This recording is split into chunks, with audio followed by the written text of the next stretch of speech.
ఇప్పుడే చర్చలో జాయిన్ అయ్యారు సీనియర్ నటి కరాటే కళ్యాణ్ గారు. కళ్యాణ్ గారు నమస్తే అండి.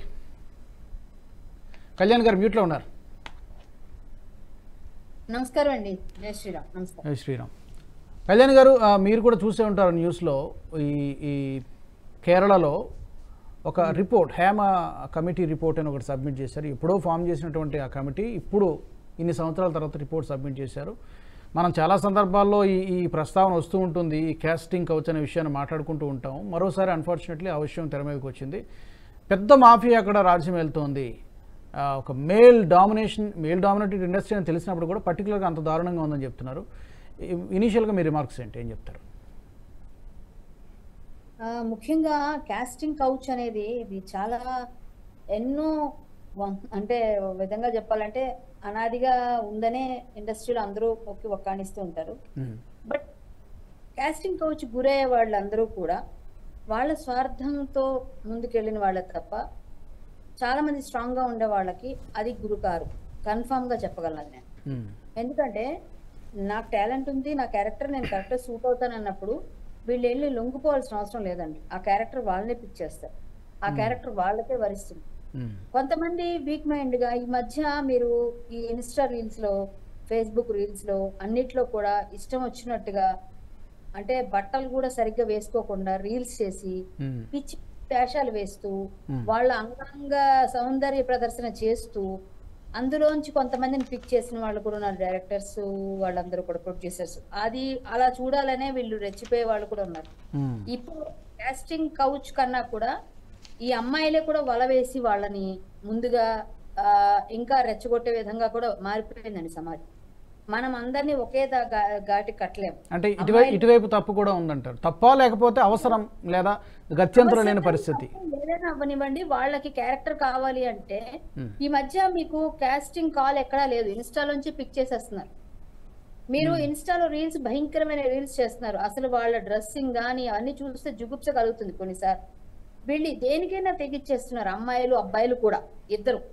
అంటే ఒక్కళ్ళే అనలేమండి, అమ్మాయిలు అబ్బాయిలు ఇష్టం వచ్చినట్టుగా వాళ్ళు తెగించి మాకు ఈ క్యారెక్టర్ కావాలి అంటే వాళ్ళే రెచ్చగొట్టే విధంగా ఉన్నారు. అప్పుడు ఆటోమేటిక్గా అవతల ప్రొడ్యూసరో డైరెక్టరో వీక్ మైండ్ ఉన్న వాళ్ళు ఆటోమేటిక్గా అలాంటి వాళ్ళు, కొంతమంది వీక్ మైండ్ లో ఉన్న వాళ్ళు కొంతమంది టెంప్ట్ అవ్వచ్చేమో. కానీ ఇంతకు ముందు లాగా ఇప్పుడు కాస్టింగ్ కౌచ్ ఉందంటే నేను ఒప్పుకోనండి యాక్చువల్గా. ఎందుకంటే ఇప్పుడు చాలా తగ్గిపోయింది ఈ సోషల్ మీడియా వల్ల పుణ్యమా అని, లేకపోతే కొంతవరకు చాలా వరకు అవన్నీ తగ్గిపోయినాయి.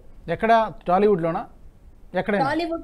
టాలీవుడ్ లో తగ్గిందండి. బాలీవుడ్ లో కూడా చాలా వరకు అన్ని ప్రదేశాల్లో తగ్గింది. బట్ మీరు ఇప్పుడు హేమ కమిటీ ఇది ఎప్పుడో విషయంలో ఇప్పుడు మళ్ళీ ఇప్పుడు వెలుగులోకి తీసుకొచ్చారు. చాలా మంది మాట్లాడుతున్నారు. చిన్మయి గాని, మీరు అన్నట్టుగా విద్యాబాలన్ గారు గాని, ఇంకా కొంతమంది ఇక్కడ గాని, కొంతమంది ఇవన్నీ మాట్లాడినప్పటికి కూడా ఎక్కడ లేదండి కాస్టింగ్ కౌచ్. అంటే ఓన్లీ సినిమా ఇండస్ట్రీ కాబట్టి కాస్టింగ్ కౌచ్ అన్నారు. మీరు సాఫ్ట్వేర్ ఆఫీస్ లో లేదంటారా ఇది? లేకపోతే బయట బిల్డింగ్ కాంట్రాక్టర్ చేయడంటారా ఇది? ఎక్కడ లేదు, ప్రతి ప్లేస్ లో ఉంది. వర్క్ ప్లేస్ లో ప్రతి దగ్గర ఉందండి. ఎవ్రీవేర్ ఉంది ఇది. నేను అనేది ఏంటంటే కాస్టింగ్ కౌచ్ అనే దాన్ని ఒక పేరు పెట్టారు, ఇండస్ట్రీకి ఆపాదించారు. ఇండస్ట్రీలోనే కాకుండా బయట కూడా ఇదే జరుగుతుంది. సొసైటీ అంతా ఇలాగే ఉంది. అమ్మాయిలు రెచ్చిపోతూ ఉంటే అబ్బాయిలు ఏం ఊరుకోరండి. ఎక్కడైనా సరే ఒక ఎంప్లాయీ రెచ్చిపోతుంటే బాస్ ఏం ఊరుకోడు. మరీ అందరూ మడిగట్టు కూర్చున్న వాళ్ళు అలాంటి భగవంతులు నిజంగా వాళ్ళు దేవుళ్ళ కింద అనొచ్చు, అలా చాలా తక్కువ ఉంటారు. నిగ్రహం ఉన్న వాళ్ళు ఎంతమంది ఉంటారు చెప్పండి. నేనైతే కాస్టింగ్ కౌచ్ అనే దాన్ని ఒక ఇండస్ట్రీ కట్టారు కాబట్టి ఇండస్ట్రీలో ఇలాంటివన్నీ ఉన్నాయని చెప్పేసి ఆపాదించడం నేను యాక్సెప్ట్ చేయను. అలా అనడం కూడా కరెక్ట్ కాదు. ఐటీ ఇండస్ట్రీలో ఉంది, అన్ని హాస్పిటాలిటీ ఇండస్ట్రీలో ఉంది, అన్ని చోట్ల ఉంది. కాకపోతే ఇక్కడ ఎందుకు పర్టికులర్గా మాట్లాడుకుంటారంటే ఇది గ్లామర్ ఇండస్ట్రీ కాబట్టి ఏ చిన్న విషయం జరిగినా కూడా సామాన్యులకి ఇంట్రెస్ట్ ఎక్కువ ఉంటుంది కాబట్టి ఫోకస్ ఇక్కడ పడుతుంది తప్పితే మిగతా చోట్ల మిగతా రంగాల్లో జరగట్లేదని ఏం లేదు. ఎస్, రంగుల ప్రపంచం ఇది. దీనికి ఫోకస్డ్ గా ఉంటారు కాబట్టి ఫోకస్ అయిపోతారు. మేము సినిమా ఇండస్ట్రీలో కనిపిస్తే, వెండి తెర మీద కనిపిస్తే మమ్మల్ని గుర్తుపడతారు, మాతో సెల్ఫీలు దిగుతారు, మమ్మల్ని కూడా వేరే సినిమా వాళ్ళు తీసుకోవాలి అంటే అప్పుడు ఇంతకు ముందు మేనేజర్స్ వాళ్ళు వీళ్ళు ఉండేవారు. వాళ్ళు వీళ్ళు మన ఫోటోలు తీసుకునేవారు, వెనకాల ఫోటోలు మేము రాసి ఇచ్చేవాళ్ళు. ఆ తర్వాత వాళ్ళు అవసరమైతే పిలిచేవాళ్ళు, కో డైరెక్టర్ గారు చూసేవారు, డైలాగ్ చెప్పగలరా లేదా ఏంటన్నా చూసి వచ్చేది మనకు అవకాశం. ఇప్పుడు అవన్నీ లేకుండా అయిపోయింది, అది ఆపేసే.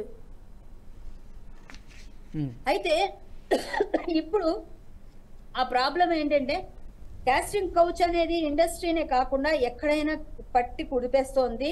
అమ్మాయిలు జాగ్రత్తగా ఉన్నంత వరకు, వాళ్ళకి గట్టిగా ఉండే ఇది ఉన్నంత వరకు, వాళ్ళ మీద నమ్మకం ఉన్నంత వరకు, వాళ్ళ క్యారెక్టర్ మీద వాళ్ళు మెచ్చ వేసుకోనంత వరకు బానే ఉంటుందండి.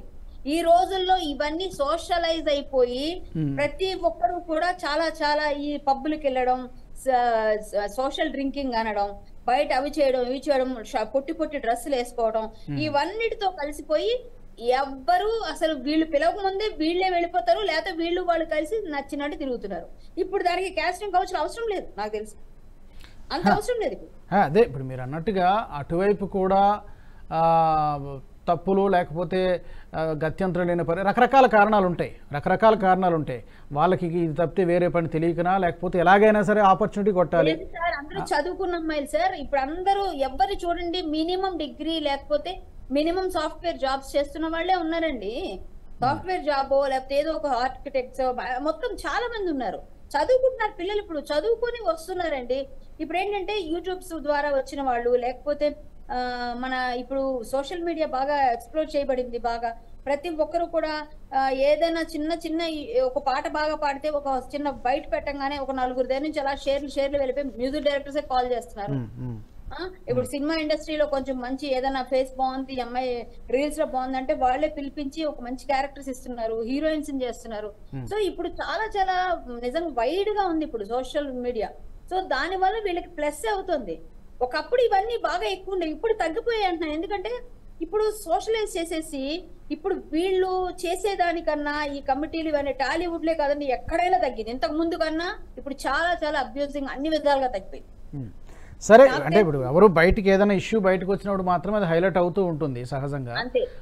సో అంటే ఇష్టమైన వాళ్ళు ఎలా అయినా తిరుగుతున్నారు సార్, సింపుల్ గా చెప్పేస్తే. ఇష్టం లేని వాళ్ళు వద్దనుకున్న వారు గిరి కూసుకొని కూర్చునే వాళ్ళు కూర్చునే ఉంటారండి. అదే ఇప్పుడు మ్యూచువల్ కన్సెంట్ ఉన్నప్పుడు అక్కడ ఇష్యూ రాదు, ఎందుకంటే వాళ్ళ ఆపర్చునిటీ కావాలి, వీళ్ళకి ఇబ్బంది లేకుండా వెళ్తున్నటువంటి వాళ్ళు ఓకే జరుగుతోంది. బట్ వేరే ఇప్పుడు ఎక్స్ప్లాయిటేషన్ అనేది జరుగుతోంది. గొప్ప గొప్ప వాళ్ళు ఉన్నటువంటి ఇండస్ట్రీ ఇది. ఆ రోజు నుంచి చూసుకున్నా కూడా ఎన్టీ రామారావు గారు, నాగేశ్వరరావు గారు, ఇప్పుడు కూడా పెద్ద వాళ్ళందరూ ఇండస్ట్రీలో ఉన్నారు కదా. ఈ సంస్కృతికి అంటే ఏదో ఒక చెక్ పెట్టాలి, ఏదైనా కమిటీనా లేకపోతే మీ అసోసియేషన్ ఉంది కదా, ఎట్లాగా దానికి ఏమైనా ఎక్కడైనా వెళ్ళి చెప్పుకోవడానికి ఏమైనా ఒక వ్యవస్థ ఉన్నదా అంటున్నాను. ఉందండి. మూవీ ఆర్టిస్ట్ అసోసియేషన్ డిసిప్లినరీ కమిటీలో ఏదైనా తప్పులు జరిగితే దానిలో కూడా పరిష్కరిస్తారు. అలాగే మహిళా వింగ్ ఉందండి, దానికి సుప్రియ గారు కూడా ఉన్నారు. దానికి కూడా వీళ్ళంతా ఉన్నారు, చాలా మంది ఉన్నారు. మా నాగార్జున గారు మేనగోడ సుప్రియ గారు వీళ్ళంతా ఉన్నారు. అందులో చాలా పెద్ద వాళ్ళందరినీ వేశారు ఆ కమిటీలో. జీవిత రాజశేఖర్ గారు కూడా ఉన్నట్టున్నారు. ఇలా కొంతమందిని తీసుకొని ఆ కమిటీ ద్వారా ఏదైనా వస్తే మాత్రం ఇలాంటివి ఏమైనా ఇష్యూస్ మహిళల కోసం కానీ ఏదైనా ప్రాబ్లం అయినా ఇలా ఎక్స్ప్లోర్ చేసి ఏదైనా ఎవరైనా ఇలాంటి కొంచెం ఎవరు అట్లా అంత తొందర పడట్లేదు. ఎందుకంటే ఇప్పుడు సోషల్ మీడియాలో ఎప్పుడు ఎవరు కెమెరా ఎక్కడ పెడతారో తెలియట్లేదు. సో వాచుల్లో పెడుతున్నారు, పెన్నుల్లో పెడుతున్నారు, ఎక్కడంటే క్లిప్స్ లో పెట్టేస్తున్నారు, ఎలా పెడితే అలా పెడుతున్నారు. కాబట్టి ఎవరు తొందర పడట్లేదండి, ఇదైతే నేను చెప్పగలను. కాబట్టి అందరూ జాగ్రత్తగా ఉన్నారు. ఎవరైతే ఇలా అమ్మాయిల్ని కొంచెం ఏదన్నా కొంచెం వాడుకోవాలి అనుకునే వాళ్ళు ఉంటే మాత్రం వాళ్ళు ఖచ్చితంగా దొరికేస్తున్నారు. సో ఈ కమిటీకి ఈజీ అయిపోతుంది పని. కాబట్టి ఎవరైనా సరే కమిటీ తరఫున పని చేయడానికి ఉండట్లేదు కదా కేసెస్. ఏదైనా ఉంటే ఈ అబ్బాయికి ఇంత డబ్బు రాలేదు, ఆ అమ్మాయి ఇట్లా షూటింగ్ చేస్తే ఇంకా అమౌంట్ రాలేదను అలాంటివి వచ్చాయి తప్ప ఈ రోజు నన్ను నిర్మాత ఇలా అన్నారు, లేదా ఆ డైరెక్టర్ ఇలా అన్నారు, ఆ ప్రొడ్యూసర్ ఎవరికి ఏం లేదండి. నాకు తెలిసి ఆ హీరో ఇలా అన్నారు. ఇంతకు ముందు ఉండేది అంటే నేను ఒప్పుకుంటా చాలా వరకు. కానీ మమ్మల్ని కూడా ఎప్పుడు మేము వచ్చిన ఇండస్ట్రీ కొత్తలో కూడా మమ్మల్ని కూడా ట్రై చేస్తారండి. మనం వెళ్ళిపోవాలి అంతే పక్కకి, మనం వెళ్ళిపోవాలి, మనం స్ట్రాంగ్ గా ఉండాలి. ఇప్పుడు నేను అంత స్ట్రాంగ్ గా ఎందుకు మాట్లాడతా, అంత అవకాశం మనం ఇవ్వకూడదు. ఫస్ట్ ఆఫ్ ఆల్ ఇవ్వకపోతే ఎందుకు మనకు నా క్యారెక్టర్ ఏదైనా క్యారెక్టర్ చేశాను నేను, ఆ క్యారెక్టర్ నేనే యాప్ట్ కాబట్టి నన్ను పిలిచి తీసుకున్నారండి. ఇప్పుడు నాకు రాలేదు క్యారెక్టర్, లేదు నా క్యారెక్టర్ కాదు, మళ్ళీ నాకు యాప్ట్ అయిన క్యారెక్టర్ వస్తే వస్తుంది. దానికోసం నేను అందరినీ సోపేసి వాళ్ళు రోజు ఫోన్లు చేసి నాకు క్యారెక్టర్ లేదా నేను అడిగే టైపు కాదు. అలాంటి వాళ్ళకి వాళ్ళు కూడా మర్చిపోయే అవకాశాలు కూడా ఉంటాయి. సో మనం కొంతమంది ఉంటారు ఒక బ్యాచ్, వాళ్ళు సోపులు వేస్తారు, వాళ్ళు రోజు ఫోన్లు చేస్తారు, వాళ్ళతో టచ్ లో ఉంటారు.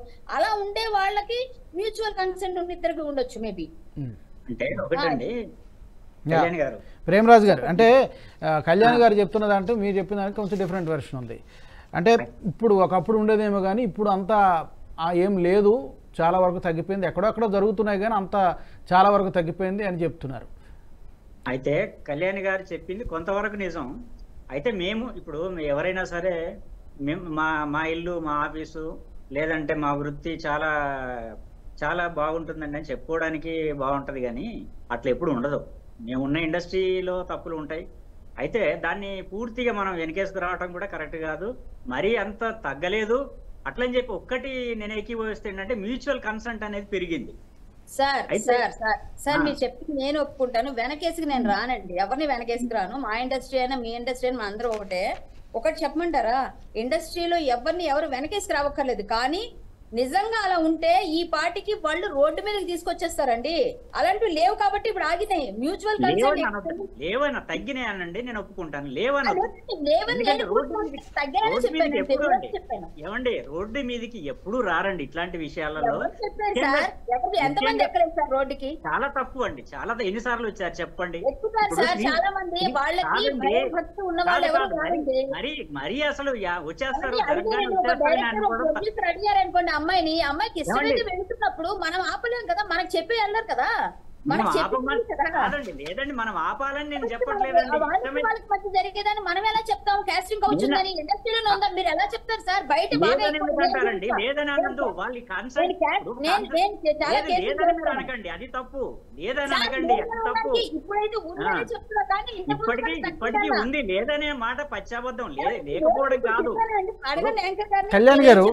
కళ్యాణ్ గారు ఒకటి ఏంటంటే, ఇప్పుడు ఒక స్టార్ ప్రొడ్యూసరో లేకపోతే స్టార్ డైరెక్టరో లేకపోతే స్టార్ హీరో ఎవరో XYZ అనుకున్నాం, ఇలాంటి ఫేవర్ ఏదైనా అడిగినప్పుడు ఆ చిన్న స్థాయి ఆర్టిస్టో లేకపోతే ఒక క్యారెక్టర్ ఆర్టిస్టో ఎవరైనా కావచ్చు, వాళ్ళకు వ్యతిరేకంగా బయటకు వచ్చి మాట్లాడితే పొరపాటున వాళ్ళు ఇండస్ట్రీలో సర్వైవ్ అయ్యేటువంటి అవకాశం ఉంటుందా?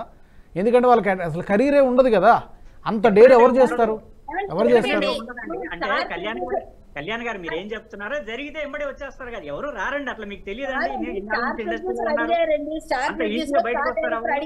అనుకుందాం సార్, ఆ అమ్మాయి నిజంగా కొత్తగా అప్కమింగ్ అనుకోండి, ఆ అమ్మాయికి ఇండస్ట్రీ గురించి తెలిసి వచ్చినప్పుడు అక్కడ ఉన్న సిచ్యువేషన్స్ అర్థమైనప్పుడు వాళ్ళకి పబ్బులకి వెళ్ళి అలవాటు ఉంటుంది, ఆ గబ్బు పనులు అన్ని చేసే అలవాటు కూడా వచ్చే ఉంటుంది ఒక పబ్బుకి వెళ్తే. జనరలైజ్ చేయకండి మీరు కళ్యాణ్ గారు, మీరు జనరలైజ్ చేయకండి సార్. ఇప్పుడు అమ్మాయి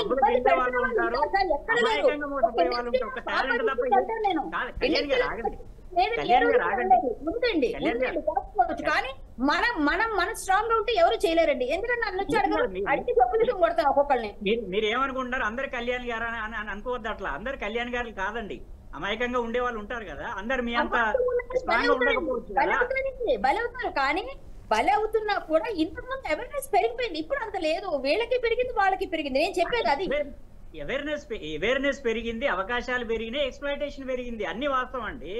ఇప్పుడు అవేర్నెస్ పెరిగినంత మాత్రాన ఒక టాలెంట్ తప్ప ఇట్లా ఇప్పుడు మీరు చెప్పినంత స్ట్రాంగ్ గా అందరూ ఉండకపోవచ్చు. అమాయకంగా లొంగిపోయే వాళ్ళు కూడా ఉండొచ్చు కదండి. ఇప్పుడు రెండో సైడ్